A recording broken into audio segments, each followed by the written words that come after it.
Jesus, we're just so grateful that you are in our lives and that you have called us into a deep relationship with you. And I also thank you for the calling into leadership and the privilege that it is to share our lives with other people and help them to go deeper and farther with you. And so I pray a blessing on the leadership that's present in this room right now. I pray, Jesus, that during this call, we would lift our eyes to you, that we would be willing to interact with what this family and ministry life thing looks like.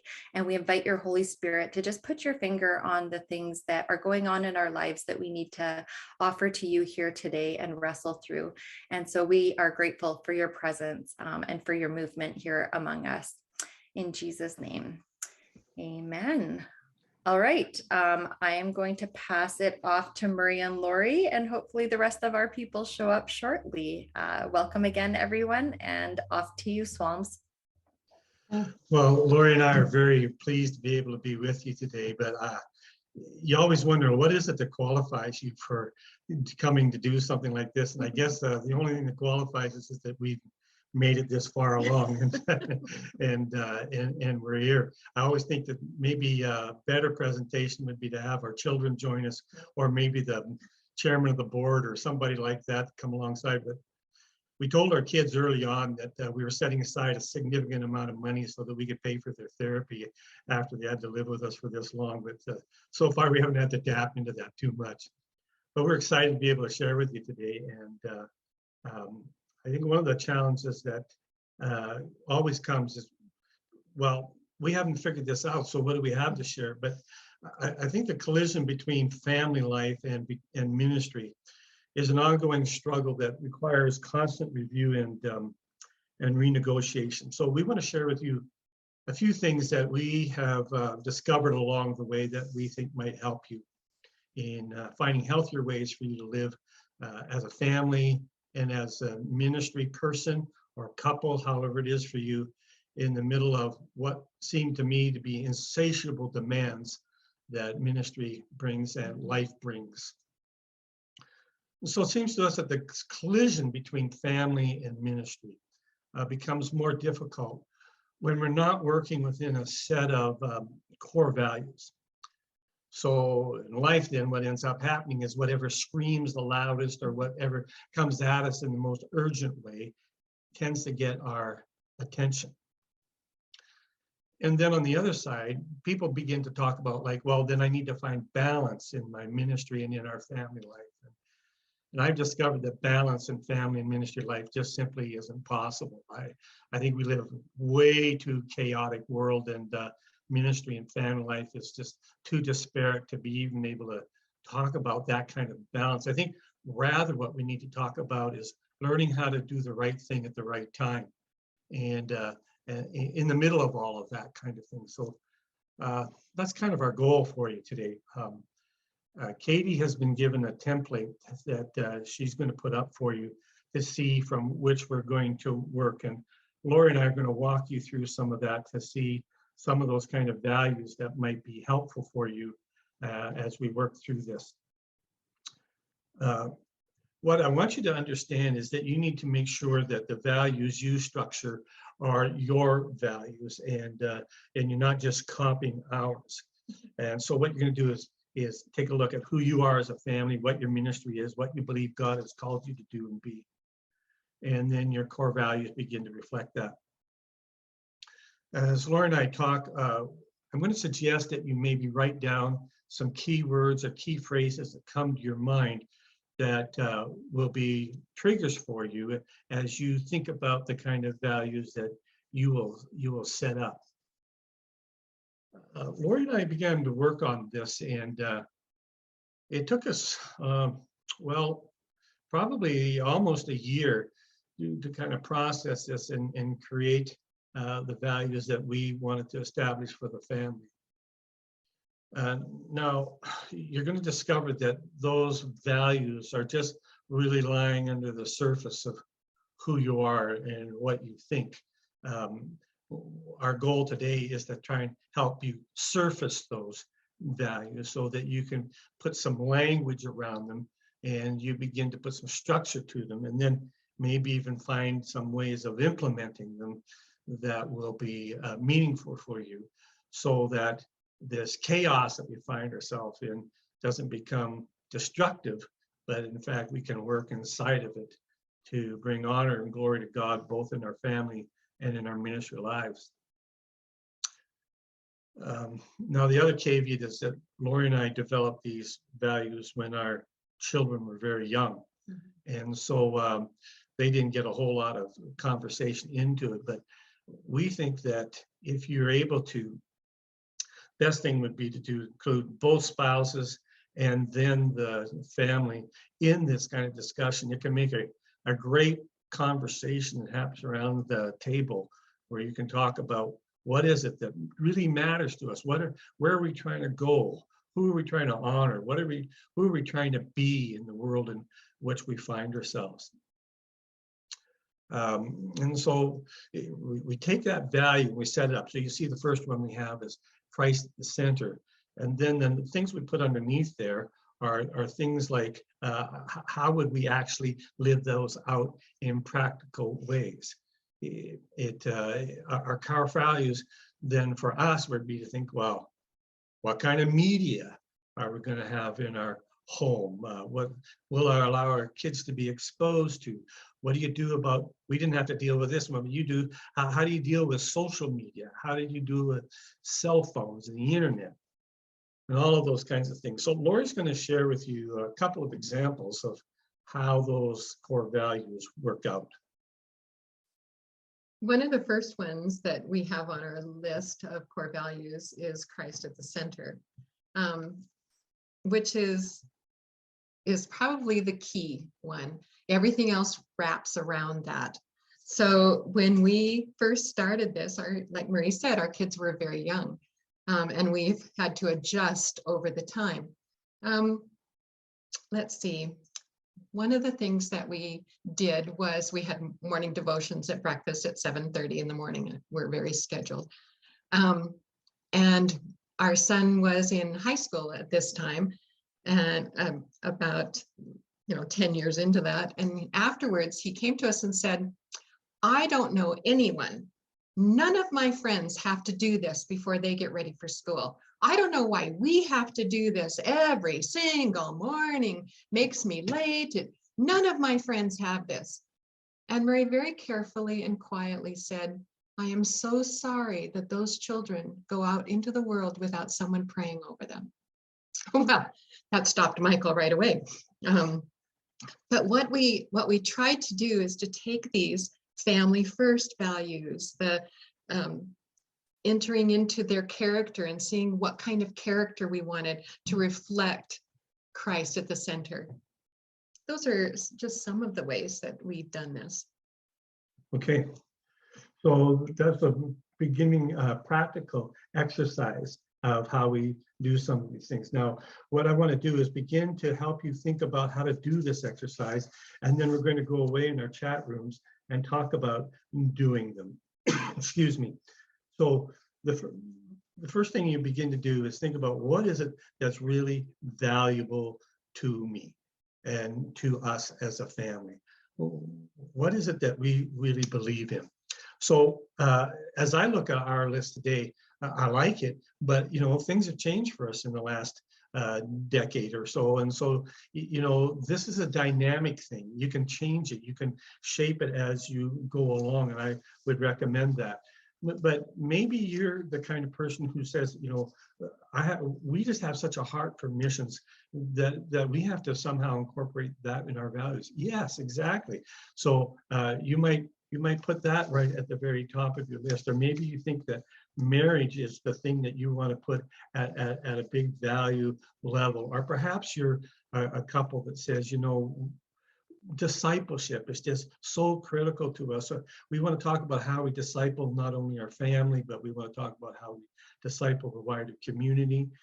Maybe you're somebody who says, we want to engage with our community at a deeper level, and we're going to try the move-in approach, where you say, this is a community that we're going to settle in and really impact. Well, those are values that you can put into these core values, and you can begin to shape it so that it looks exactly like God is calling you to be as a family, as a ministry team, and it becomes much more effective that way.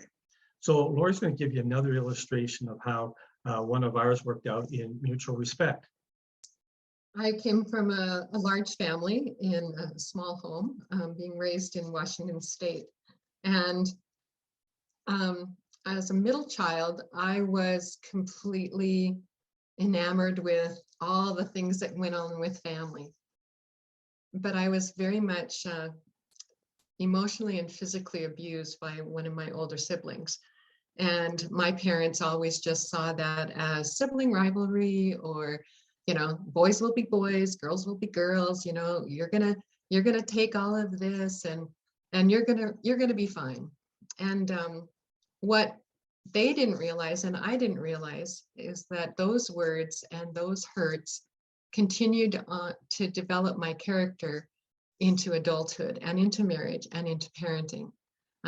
My lack of self-esteem, my words would come back to me, and hurtful words, to so much so that I was determined that our children were never going to fight, that they would always speak respectfully and with kindness to each other, to us, and that we would do the same, that respect had to be lived out daily. We had a little phrase in our house that said, not even in joking, not even in kidding. So that we weren't allowed to say things and then come back and say, I was just kidding. Because words hurt and words wound and words continue to develop who you are in the future. And so that was how we lived out mutual respect, was that we weren't allowed to just be disrespectful. We needed to care for one another. And so it's in these ways that we begin to live out our values. Now you can begin to see what happens when you set up some of these values, that it helps you to shape and make the decisions that will help you as days come along. So soon we're going to be talking about some boundaries, and those are some of the ways that we govern the values that we have, or we live them out. But right now, I want you to think about, what are some of those values that we carry that we need to establish, to put out there, so that we can live out what it means. For us, Christ at the center, as Lorrie said, was such a critical, substantial way of expressing how we wanted our home to be.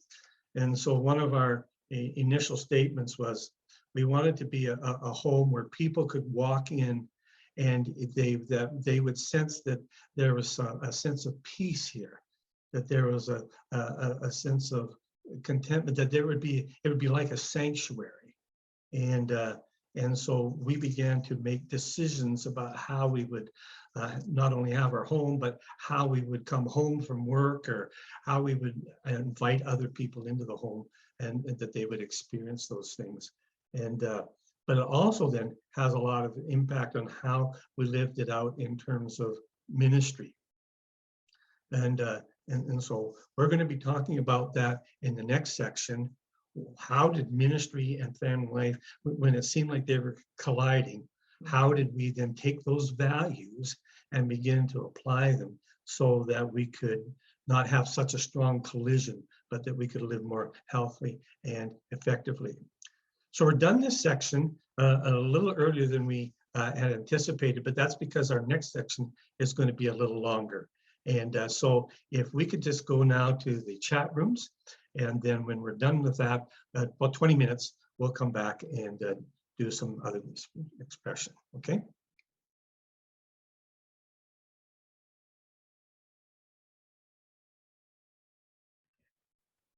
Well, welcome back, everybody. It was good to see that you all stayed in your rooms until you were kicked out. It must have been good conversation. So hopefully things kind of started shaking down and you started talking through some values and what you have been doing, what maybe you need to change. And so grateful for having that conversation, and passing it back to Murray and Lorrie. Hello. That's a little better when, yeah, that lip reading thing never works for most of us. But in our dialogue group, it struck me again that almost everyone has a set of core values, but they've been operating with them a little bit more without actually expressing them or stating them. Everybody's kind of aware of them. I think what it reminded me of is it's a great opportunity then to take this material home and sit around the table and have it'd be great to say to your kids, hey, what do you think a couple of our core values are as a family? And see what their feedback would be. And then to begin to talk about how you can develop those a little more, and or are there some new values that you need to put in place to address some of the issues that even the family says is taking place? And Lorrie and I are going to talk about a couple that came up for us. But it seems to us that along with the core values, in order to kind of help this collision between family life and ministry, we need to remember how to care for our spouse. Now, I know some people may not be married, and so they come to this conversation outside of that. What I would suggest to you, if you're not married, that in this discussion, you think about ways in which you can come to terms of your own self-care, as opposed to then trying to care for someone else in that journey. But that caring for your spouse is one of those values that we begin to practice that will help you as time comes along and you find yourself in these tough spots. Making your home a sanctuary with respect and open communication was one of our goals. And yet sometimes it was complicated because we had people who were in turmoil or crises living with us, or part of our own home life and ministry. So how do you work those things through? Well, it was by making sure that we cared for one another. Lorrie's got an illustration of one of the ways in which we tried to practice that. I have two. First of all, I love being married to Murray, and most times, although we can communicate that back and forth, it isn't lived out, in an obvious way to other people. One Christmas time, Murray was very involved with Advent season at the church, and my father in Washington State had fallen and shattered his arm, letting us know that the cancer had moved from his kidney into all of his bones.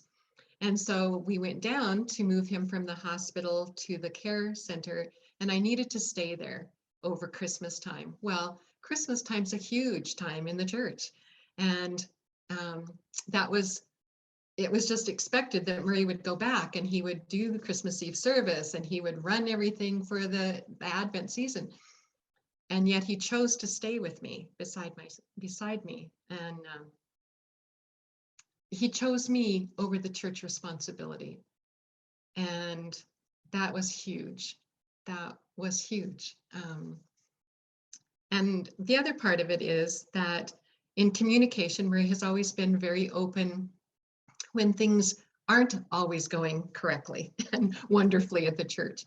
And so there would be times that he would share things with me about, maybe a complaint or a complaint or a complaint. And so we instituted the appreciation nights.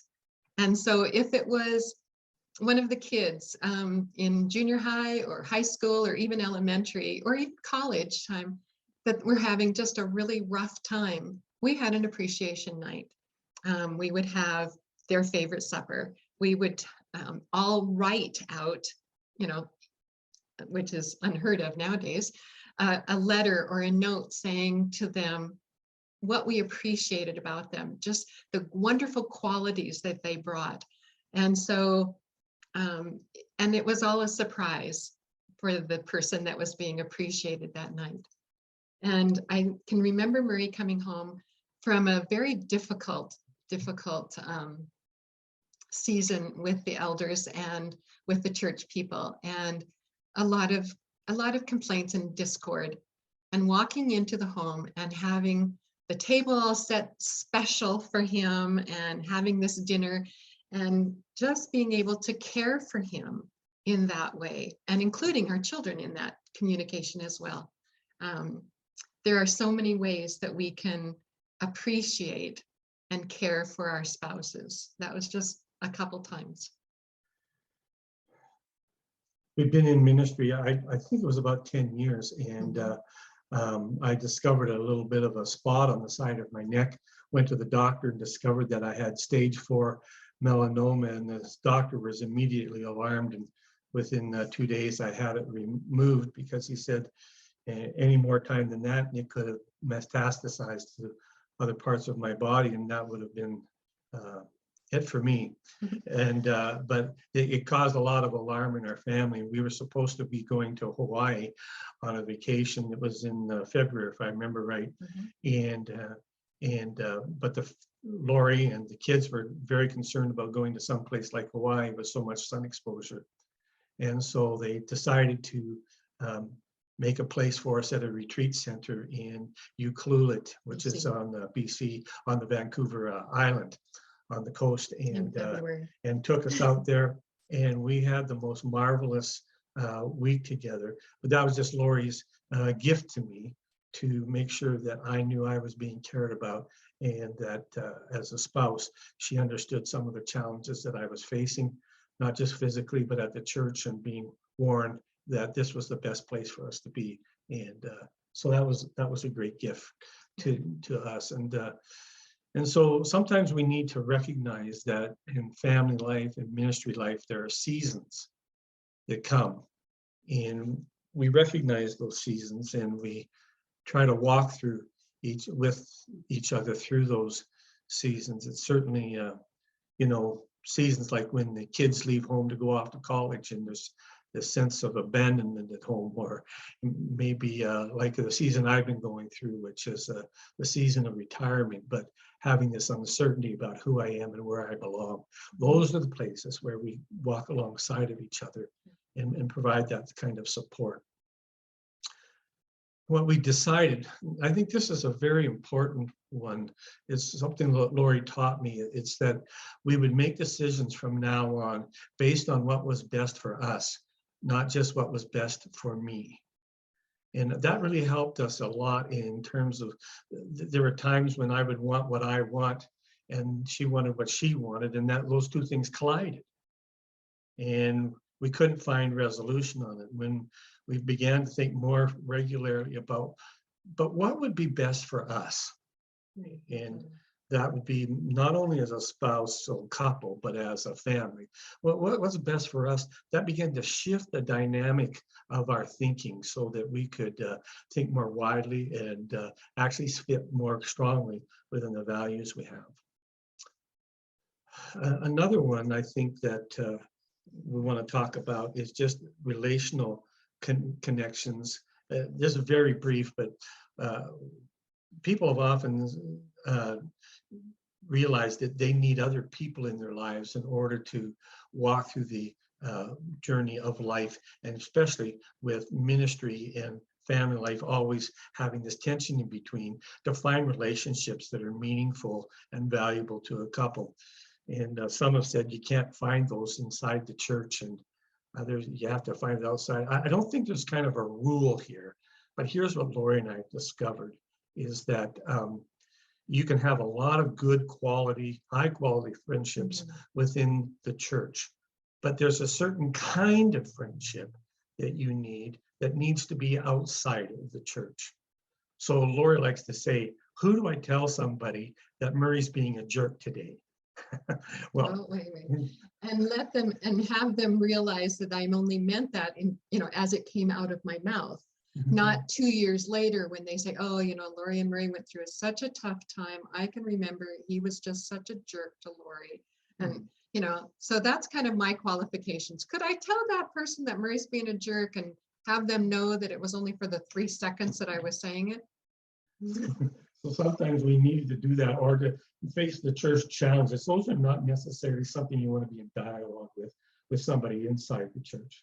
And also there are those, even those who were with good friends who would sometimes try to ply our relationship with inside information or something like that to just gain stronger influence. And those are things we always had to be a little bit careful of. So it was very important to us to have relationships with people outside the church.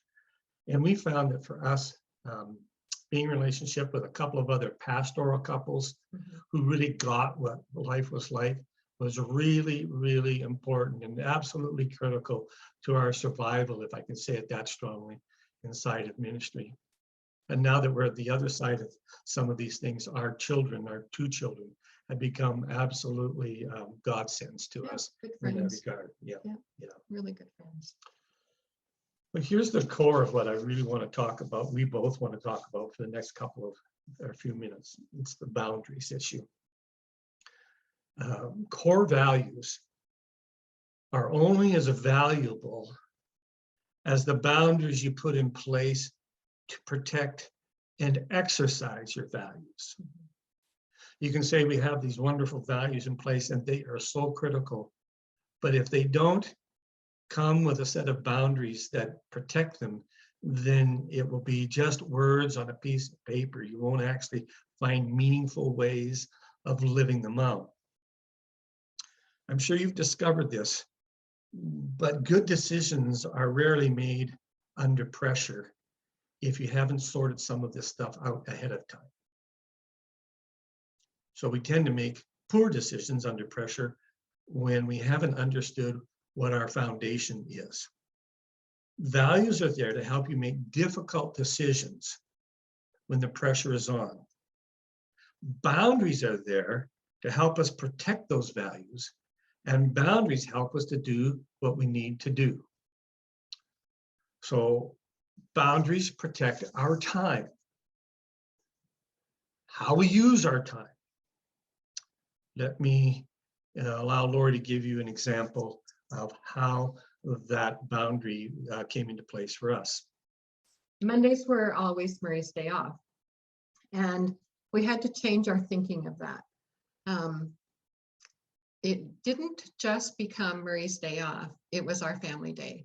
And so we purposefully went to the school and said, Monday is our family day. There will be Mondays that our children won't be in school, and kind of agreed with all of the teachers and the administration on that. We went to the church, and over a period of time, we're very strong in saying to them, this is our family day. It's not just Murray's day off. We had to change our thinking about that so that we could change other people's thinking about it. It became a sacred time for us. I worked outside of the home downtown in Calgary, but I never worked on a Monday. It just was our family day. And whether that was with work or church or school, that was our family day. Like the kids, in high school or college, of course, were gone. But even so, Monday was the time that they would call, or we would call them, or just to say, it's still Monday. It's still our family time. My mom is 94 years old. I contact her once a week, living in Washington, and I call her on, you guessed it, Monday night, because that's our dedicated family night. So you begin to see how some boundaries can come into place to help you live out that value. One of ours was being family first. So these are some of the ways that we applied those boundaries. But I think another one might be helpful just to get an illustration on how did we practice one of our boundaries for the church and family. Like the kids calling and things like that. You mean as adults then, when they called us? No, when they could always call. Murray set aside not just Monday for family time, but the rule was, if you ever need to talk to Dad, you can call him at the church. Here's his number. I mean, our home number wasn't stitched in their clothing. It was his church number. And the church knew, like, from the administrator, the secretary, all the way through to whoever was in the church at the time, the janitor or whatever, knew that if the kids ever called, no matter what he was involved with, they were to put his call through. And it didn't happen very often, but it was our way of saying to our children, you come first, you come before this. I don't think they ever really did that very often, but just the knowledge that dad's job wasn't number one. God was number one, and that they were right in there, and that the church and the job came after that. So that was just one of the ways that we did that. So what boundaries do then is they protect our priorities. Mhm. You set the priority, then you put a boundary in place to protect it. So family dinner is a place that connected with one of our values. It's a place to connect and belong. It's a place to have these bigger, wider, fuller, deeper conversations. It's our family first priority. But what does that mean today? Well, that means that cell phones are not allowed at the dinner table. So that's, and our children are now, in their 40s, but sometimes we still need to remind them the cell phone either goes off or it goes in your shoe at the door. And because we're about to have dinner, no cell phone activity happens at the dinner table because this is our top priority. I think one of the things I wanted to say though about that too is I think this little tool, this cell phone, is such a powerful tool. I love using it, but it's become destructive to some of our priorities. And so Laura and I love to go on vacation, but the cell phone is not permitted on our vacation times. No, sure, we will take it because we may need to use it for certain things, but we don't sit at the beach and look at our cell phones. We don't, those kinds of things. It's not permitted as part of that because we're trying to exercise a priority here. I've certainly known lots of people who are in ministry who think that the cell phone is their lifeline to all things that are important. I'm kind of old, so I was getting the advantage of doing 20 years of ministry without the need for a cell phone. So I learned that, you can actually live without one. But today it's not that way. So there needs to be a boundary put on it. Determine what your boundaries are by what your priorities are, and then it'll help you do that. I talked to some pastors' wives, wives of pastors, or those as ministry spouses one time, and asked them about how they felt their husbands or their spouses' usage of their cell phone interrupted their family or marriage. Almost every one of them said, there's never a time when he's not available to someone on the other end of his phone. I always feel I come second. And so that would just be my little Tip. Yeah, that when you're watching a family movie, put your phone somewhere else. If it's really, really an emergency, they will get a hold of you. But just feeling important enough to answer the phone isn't worth it.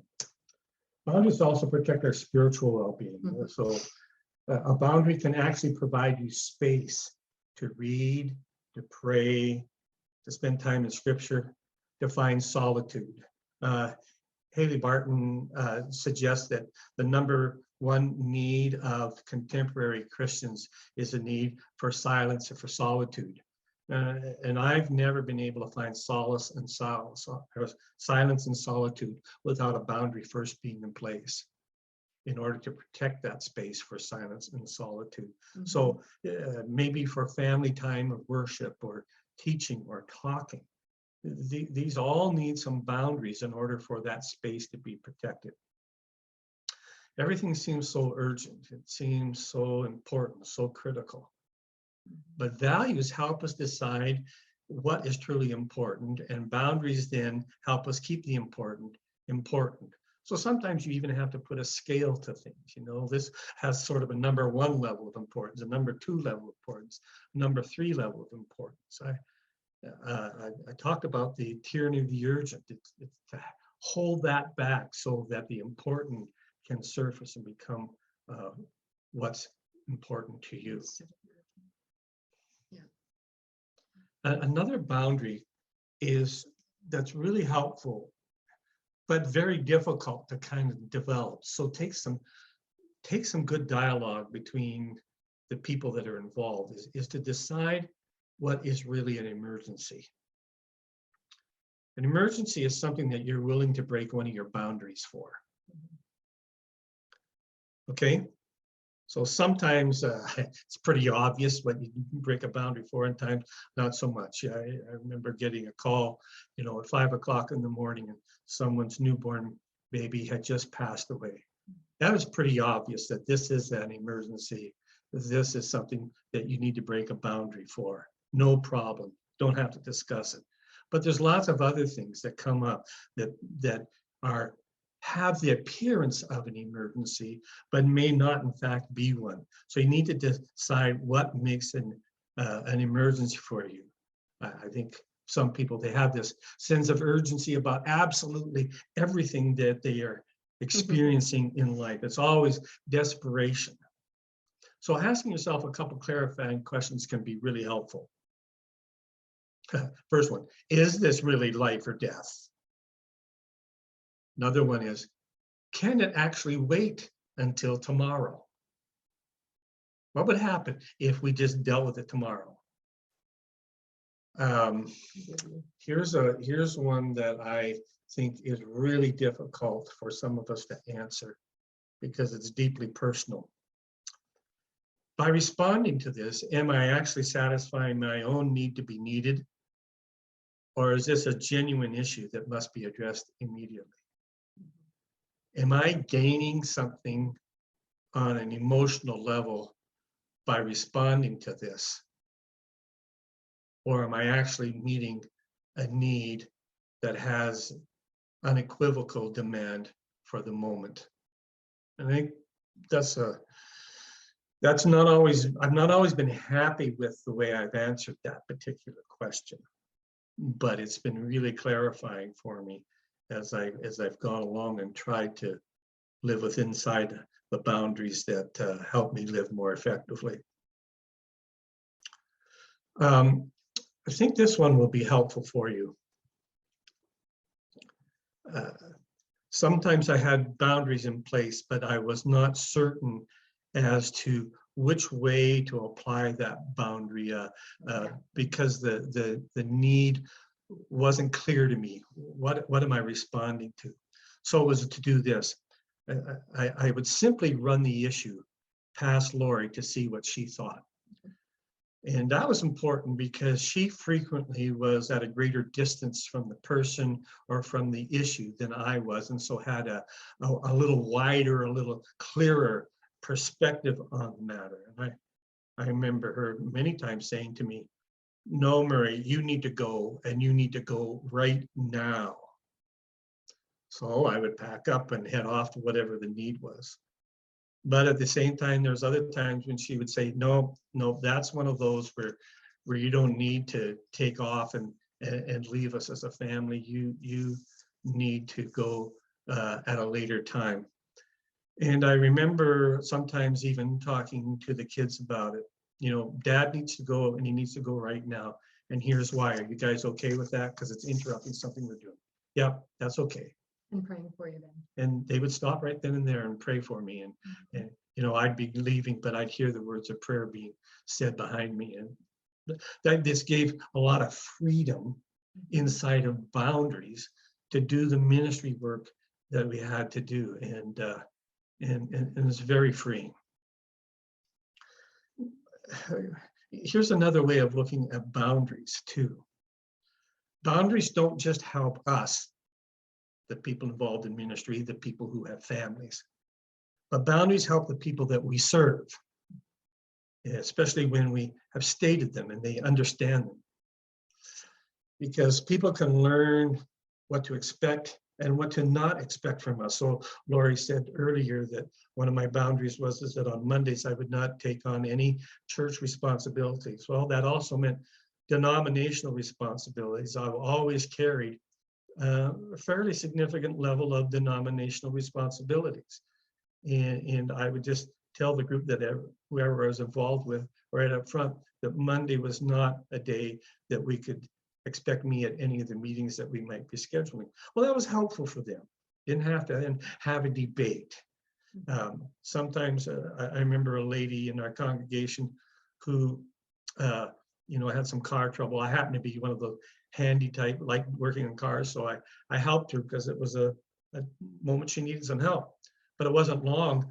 And every time her car had a little issue, she was calling me to come over and fix it. And I had to describe to her what my boundaries were. This was not, I wasn't her mechanic, and I wasn't on her beck and call.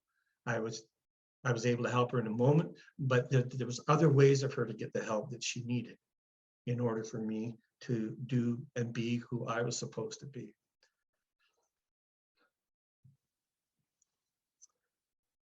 I know that ministry comes with a lot of sacrifice. I know that each one of you are making significant sacrifices every day for the work that God has called you to do. But I was not prepared to sacrifice my whole family for the cause of the kingdom. I thought that there might be a better way. Lorrie and I both did. And that sometimes the sacrifice could be made by the whole family. That lots of times there was ministry that we could actually do together. And that I needed to make sure that I was not making inappropriate sacrifices of my family.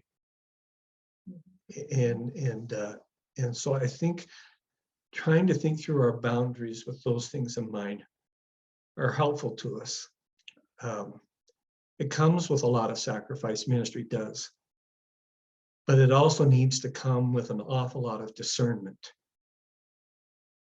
It's not always helpful to do everything that people ask of us.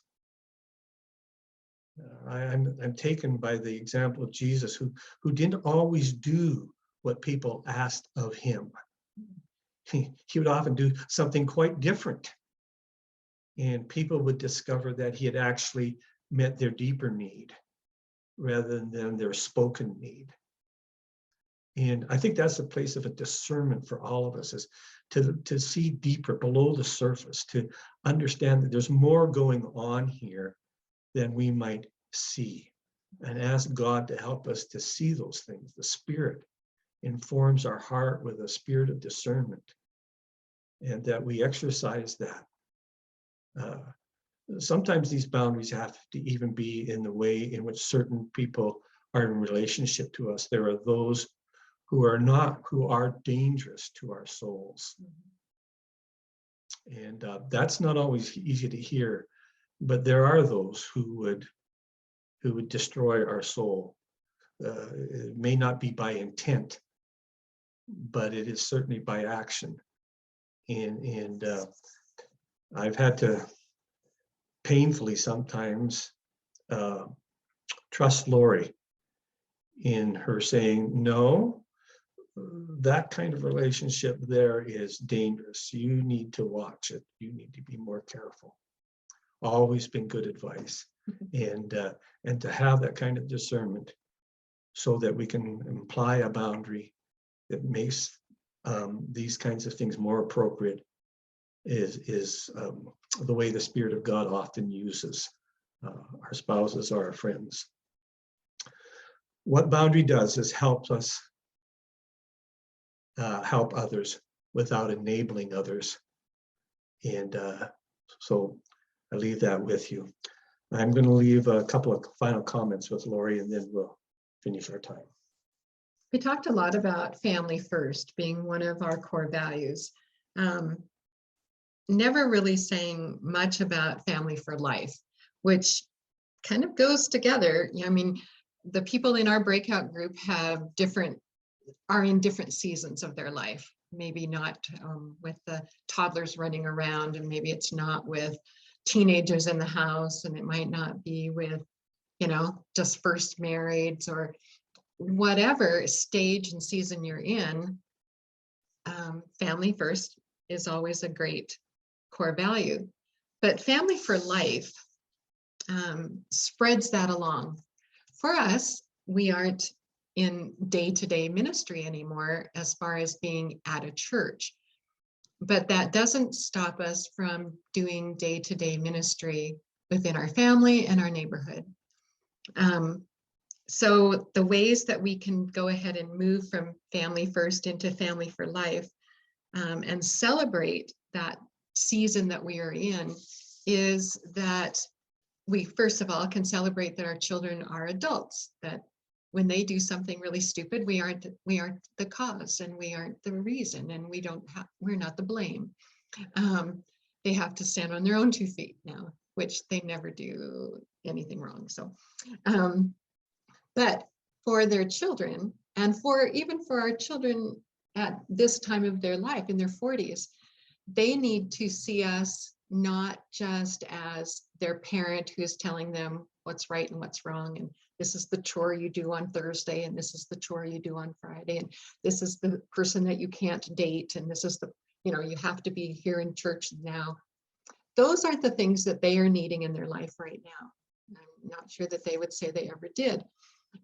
But one of the things that we see now is that we can mentor them just by having them in our home, or having dinner at their home, or painting a room with them, or having grandkids spend the night so that they have some time by themselves, to go ahead and use these core values now with our grandchildren, to see what God has destined for them, to look at our almost 18-year-old and talk about colleges and universities, always with the underlying, just think, Bella, what God is going to do in this situation, how he's brought you this far. Speak destiny into their lives.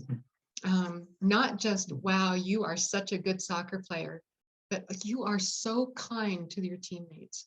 I love how you show God's love to the people out there. And,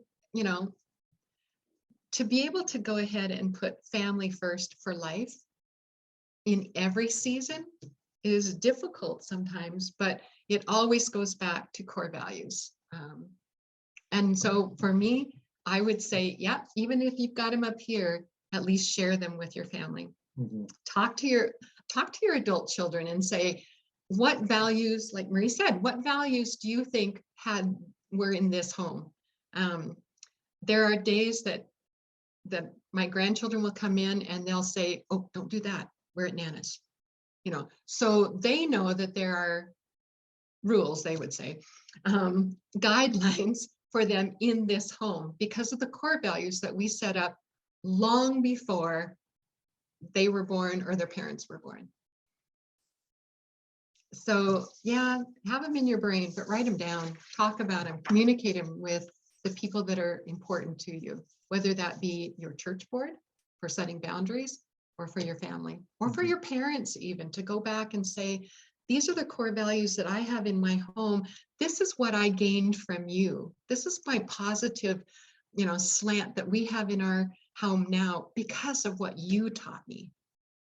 Anyway, it's a good kickoff for any kind of conversation and communication.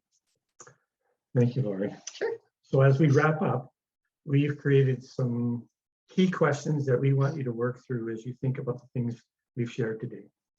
So Katie's going to post those questions for you as you go to your chat room, but you might just choose to answer one or two of those questions. They're designed really for you to take them home and discuss them with your family or with your spouse or whatever your situation is, so that can be an alive conversation that will lead you into the core values, etc. So encourage you to do that. Thank you for the opportunity that we've been able to share together. And if you're going to allow me, I'm just going to pray briefly for us, and then we're going to go to our chat rooms. Father, I am so thankful for each person that is on this call today. I pray that you would be at the center of all of their values, and that, Father, you will help them to have good boundaries, but that they will live out this life of ministry, this life of family, in a way that will honor you, and that we'll bless each other. May your grace go with us. May your presence be upon us. In Jesus' name, amen. Thanks, guys. Thank you, Murray and Lorrie, so much. I would just pose this question to each one of us that have come here today. They've talked about the sacrifice and the cost of holding to these values and having those boundaries. But I would encourage us all to think about this question. What if we don't hold to these values? What's the real cost that it will cost us if we don't live this way?